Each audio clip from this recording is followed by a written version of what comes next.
So, and that was part of their identity too.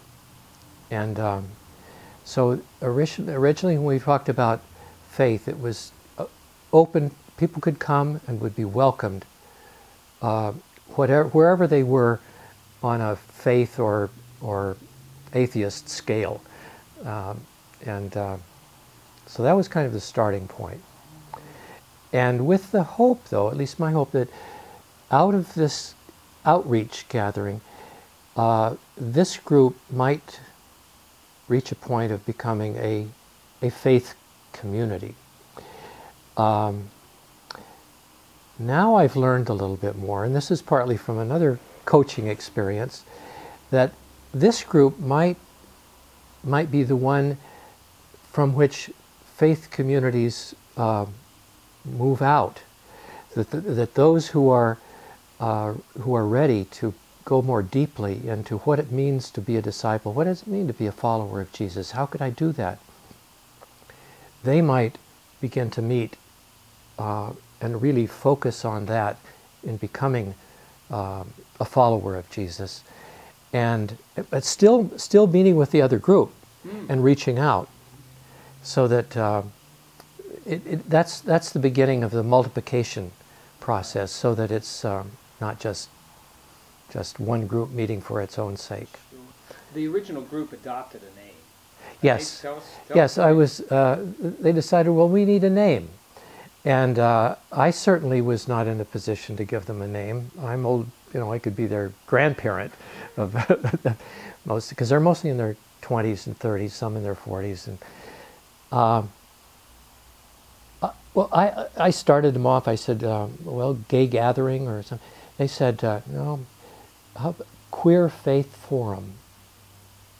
Well, that kind of surprised me, because to me, the term queer sounded like the derogatory word, sort of like the N-word categories used for insults. And they said, well, it depends on the age group. From our age group, no.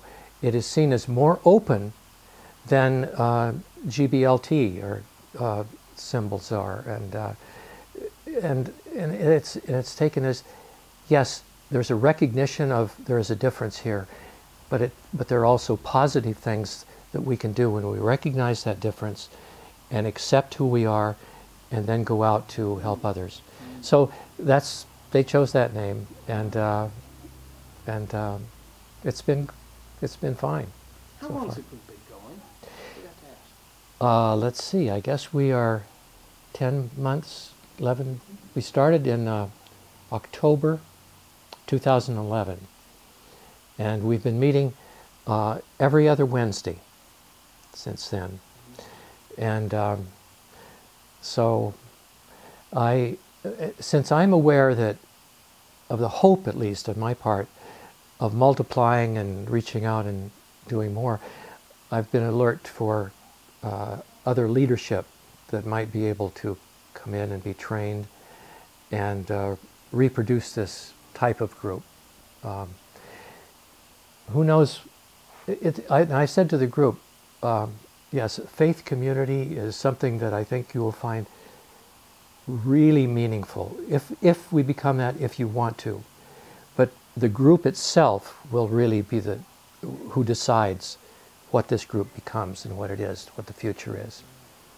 So I'm just enriched by this experience. I come away, sometimes I go there and I think, okay, I'm not sure how it's going to work, and a lot depends on just how things go. And every single meeting has been one where I felt, whoa, what happened there has been amazing. It has been terrific, and I've learned so much about them, and sometimes about the Scripture, because when there's a passage, it's almost a passage or something that's said about a gospel, or they read something, they see it from a perspective that is relevant to what they have been facing as they've been going along. And so a lot of things don't have to be explained to them. We talked about the struggle that the early church had in in saying that Gentiles could be Christians.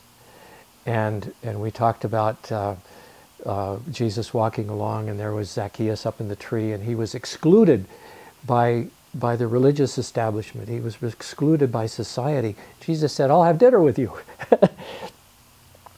I didn't have to explain what that meant. They knew exactly what that meant, and seemed to be really helped by it. And when they talk about the struggles that they have gone through, and about ways in which not only they as individuals, but they as a gay community have some lessons to teach to the society as a whole about caring for each other, about caring for children, not necessarily children who are or young people who are gay, but there's a real concern about children in the society. There's a real concern about those who have been victimized in any way. And so there's a concern about justice that is felt quite deeply by all of them this way. A lot of people could do it, I think, and it might be with a different group.